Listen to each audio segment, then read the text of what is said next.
흔히 허리 디스크라고 부르는 질환은 10대부터 90대까지 겪는 그야말로 국민 질환인데요. 제때 적절하게 대처하는 게 중요한데 무조건 특정 치료법만 고집하기 전에 살펴봐야 할 게 있습니다. 건강 365에서 그 해답을 찾아봅니다.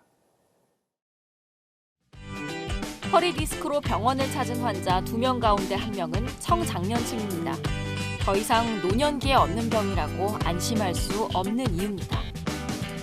다양한 원인이 있겠지만 가장 큰 원인은 퇴행성 변화입니다. 탄력을 잃어 기능이 떨어지는 것으로 디스크뿐 아니라 모든 관절이 그러합니다. 이런 퇴행성 변화에 영향을 주는 요인으로는 일상의 소소한 외상, 나쁜 자세, 비만, 운동 부족 등이 있습니다. 디스크 환자 중 사무직인 분이 꽤 많습니다. 앉아서 서류 작업을 하는 게 다인데 의아해들 하십니다. 장시간 구부정한 자세로 앉아 있는 것은 서 있는 자세만큼 허리에 무리를 주어 퇴행성 변화를 초래합니다. 허리 디스크는 워낙 흔하기도 해서 시간이 지나면 낫는 병이란 인식이 퍼져 있습니다. 때문에 안타깝게도 간단한 치료로 나을 일을 크게 만들거나 합병증까지 얻는 경우가 적지 않습니다. 관절병의 특성상 증상이 진행하기 때문입니다. 초기에는 단순 염좌로 시작하기에 단기 휴식을 통해 증상이 좋아지기도 합니다.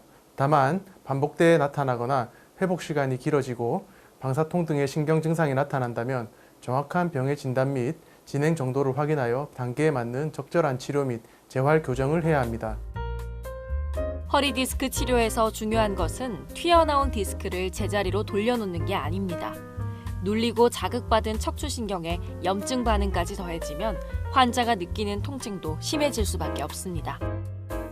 병이 진행됨에 따라 증상이 강해지고 치료가 어려워지기 때문에 병의 단계에 맞게 치료해야 최적의 결과를 얻을 수 있습니다. 심한 증상의 말기 병소는 수술적 치료가 필요한데 수술에 대한 막연한 두려움으로 비수술적 치료를 받으면 치료는 실패하고 결국 수술을 하게 되는 케이스가 있습니다. 그럼 무조건 상위 치료가 효과적이냐? 물론 치료 효과는 상위 치료법이 높지만 부작용, 합병증 역시 따라서 높아지기에 그렇지 않습니다. 특히 수술의 경우 최소 침수부로 이루어지더라도 합병증을 고려하여 적응증에 맞게 결정해야 합니다.